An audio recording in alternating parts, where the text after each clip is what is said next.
ओम नमो भगवते वासुदेवाय। ओम नमो नारायणाय। दोस्तों, आप श्रीमद् भागवत महापुराण के छठे स्कंद के 10वें अध्याय का श्रवण कर रहे हैं। देवताओं द्वारा दधीचि ऋषि की अस्थियों से वज्र निर्माण और वृत्रासुर की सेना पर आक्रमण। श्री सुखदेव जी कहते हैं, परीक्षित, विश्व के जीवनदाता श्री हरि इंद्र को इस प्रकार आदेश देकर देवताओं के सामने वहीं के वहीं अंतर्धान हो गए। अब देवताओं ने उदार शिरोमणि अथर्ववेदी दधीचि ऋषि के पास जाकर भगवान के आज्ञानुसार याचना की। देवताओं की याचना सुनकर दधीचि ऋषि को बड़ा आनंद हुआ। उन्होंने हंसकर देवताओं से कहा, देवताओं, आप लोगों को संभवतः यह बात नहीं मालूम है कि मरते समय प्राणियों को बड़ा कष्ट होता है। उन्हें जब तक चेत रहता है बड़ी असह्य पीड़ा सहनी पड़ती है और अंत में वे मूर्छित हो जाते हैं।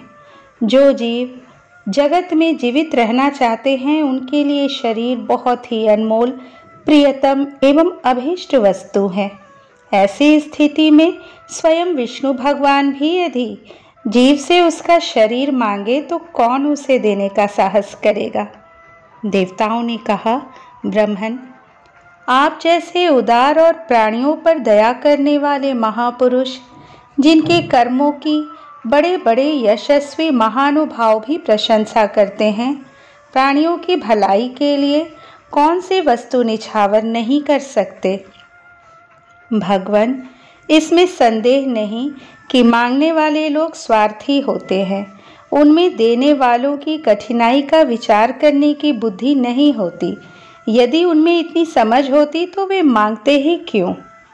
इसी प्रकार दाता भी मांगने वाली की विपत्ति नहीं जानता, अन्यथा उसके मुंह से कदापि नहीं निकलती। इसलिए आप हमारी विपत्ति समझकर हमारी याचना पूर्ण कीजिए। दधीचि ऋषि ने कहा, देवताओं, मैंने आप लोगों के मुंह से धर्म की बात सुनने के लिए ही आपकी मांग के प्रति उपेक्षा दिखलाई थी। यह लीजिए, मैं अपने प्यारे शरीर को आप लोगों के लिए अभी छोड़ देता हूँ, क्योंकि एक दिन यह स्वयं ही मुझे छोड़ने वाला है। देव शिरोमणियों, जो मनुष्य इस विनाशी शरीर से दुखी प्राणियों पर दया करके मुख्यतः धर्म और गौणतः यश का संपादन नहीं करता, वह जड़ पेड़ पौधों से भी गया बीता है। बड़े बड़े महात्माओं ने इस अविनाशी धर्म की उपासना की है। उसका स्वरूप बस इतना ही है कि मनुष्य किसी भी प्राणी के दुख में दुख का अनुभव करे और सुख में सुख का। जगत के धन जन और शरीर आदि पदार्थ क्षण भंगुर है। ये अपने किसी काम नहीं आते, अंत में दूसरों के ही काम आएंगे। ओह, यह कैसी कृपणता है। कितने दुख की बात है कि यह मरण धर्मा मनुष्य इनके द्वारा दूसरों का उपकार नहीं कर लेता। श्री सुखदेव जी कहते हैं, परीक्षित, अथर्ववेदी महर्षि दधीचि ने ऐसा निश्चय करके अपने को परब्रह्म परमात्मा श्री भगवान में लीन करके अपना स्थूल शरीर त्याग दिया। उनके इंद्रिय, प्राण, मन और बुद्धि संयत थे। दृष्टि तत्वमयी थी। उनके सारे बंधन कट चुके थे। अतः जब वे भगवान से अत्यंत युक्त होकर स्थित हो गए, तब उन्हें इस बात का पता ही न चला कि मेरा शरीर छूट गया। भगवान की शक्ति पाकर इंद्र का बल पौरुष उन्नति की सीमा पर पहुंच गया।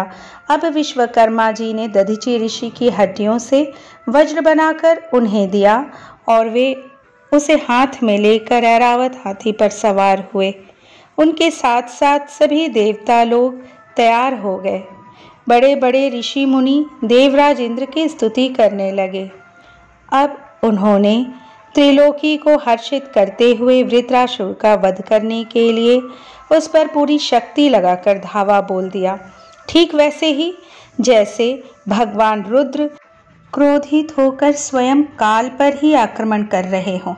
परीक्षित, वृत्रासुर भी दैत्य सेनापतियों की बहुत बड़ी सेना के साथ मोर्चे पर डटा हुआ था। जो वैवस्वत मनवंतर इस समय चल रहा है, इसकी पहली चतुर्युगी का त्रेता युग अभी आरंभ ही हुआ था। उसी समय नर्मदा तट पर देवताओं का दैत्यों के साथ यह भयंकर संग्राम हुआ। उस समय देवराज इंद्र हाथ में वज्र लेकर रुद्र, वसु, आदित्य, दोनों अश्विनी कुमार, पितृगण, अग्नि, मरुदगण, ऋभुगण, साध्यगण और विश्वेदेव आदि के साथ अपनी कांति से शोभायमान हो रहे थे। वृत्रासुर आदि दैत्य उनको अपने सामने आया देख और भी चिढ़ गए। तब नमुची, शंबर, अनर्वा, द्विमूर्धा, ऋषभ, अंबर, हयग्रीव, शंकुशिरा, विप्रचिति, अयोमुख, पुलोमा, वृषपर्वा, प्रहेति, हेति, उत्कल, सुमाली, माली आदि हजारों दैत्य, दानव एवं यक्ष, राक्षस स्वर्ण के साज सामान से सुसज्जित होकर देवराज इंद्र की सेना को आगे बढ़ने से रोकने लगे। परीक्षित, उस समय देवताओं की सेना स्वयं मृत्यु के लिए भी अजेय थी। वे घमंडी असुर सिंहनाद करते हुए बड़ी सावधानी से देवसेना पर प्रहार करने लगे।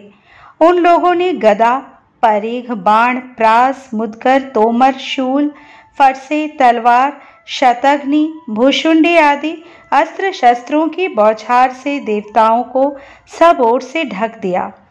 एक पर एक इतने बाण चारों ओर से आ रहे थे कि उनके ढक जाने के कारण देवता दिखलाई भी नहीं पड़ते थे। जैसे बादलों से ढक जाने पर आकाश के तारे नहीं दिखाई देते। परीक्षित, वह शस्त्रों और अस्त्रों की वर्षा देव सैनिकों को छू तक न सकी। उन्होंने अपने हस्तलाघव से आकाश में ही उनके हजार हजार टुकड़े कर दिए। जब असुरों के अस्त्र शस्त्र समाप्त हो गए, तब वे देवताओं की सेना पर पर्वतों के शिखर, वृक्ष और पत्थर बरसाने लगे, परंतु देवताओं ने उन्हें पहले की ही भांति काट गिराया। परीक्षित, जब वृत्रासुर के अनुयायी असुरों ने देखा कि उनके असंख्य अस्त्र शस्त्र भी देवसेना का कुछ न बिगाड़ सके, यहाँ तक कि वृक्षों, चट्टानों और पहाड़ों के बड़े बड़े शिखरों से भी उनके शरीर पर खरोच तक नहीं आई, सब के सब सकुशल हैं, तब वे बहुत डर गए। दैत्य लोग देवताओं को पराजित करने के लिए जो जो प्रयत्न करते, वे सब के सब निष्फल हो जाते। ठीक वैसे ही जैसे भगवान श्री कृष्ण के द्वारा सुरक्षित भक्तों पर क्षुद्र मनुष्यों के कठोर और अमंगलमय दुर्वचनों का कोई प्रभाव नहीं पड़ता। भगवत विमुख असुर अपना प्रयत्न व्यर्थ देखकर उत्साह रहित हो गए। उनका वीरता का घमंड जाता रहा। जब वे अपने सरदार वृत्रासुर को युद्धभूमि में ही छोड़कर भाग खड़े हुए, क्योंकि देवताओं ने उनका सारा बल पौरुष छीन लिया था। जब धीर वीर वृत्रासुर ने देखा कि मेरे अनुयायी असुर भाग रहे हैं और अत्यंत भयभीत होकर मेरी सेना भी तहस नहस और तितर बितर हो रही है, तब वह हंसकर कहने लगा। वीर शिरोमणि वृत्रासुर ने समय अनुसार वीरोचित वाणी से विप्रचित्ति, नमुची, पुलोमा, मय, अनर्वा, शंबर आदि दैत्यों को संबोधित करके कहा, असुरों, भागो मत, मेरी एक बात सुन लो। इसमें संदेह नहीं कि जो पैदा हुआ है उसे एक न एक दिन अवश्य मरना पड़ेगा। इस जगत में विधाता ने मृत्यु से बचने का कोई उपाय नहीं बताया है। ऐसी स्थिति में यदि मृत्यु के द्वारा स्वर्ग आदि लोक और सुयश भी मिल रहा हो, तो ऐसा कौन बुद्धिमान है जो उस उत्तम मृत्यु को न अपनाएगा। संसार में दो प्रकार की मृत्यु परम दुर्लभ और श्रेष्ठ मानी गई है। एक तो योगी पुरुष का अपने प्राणों को वश में करके ब्रह्म चिंतन के द्वारा शरीर का परित्याग, और दूसरा युद्ध भूमि में सेना के आगे रहकर बिना पीठ दिखाए जूझ मरना। तुम लोग भला ऐसा शुभ अवसर क्यों खो रहे हो।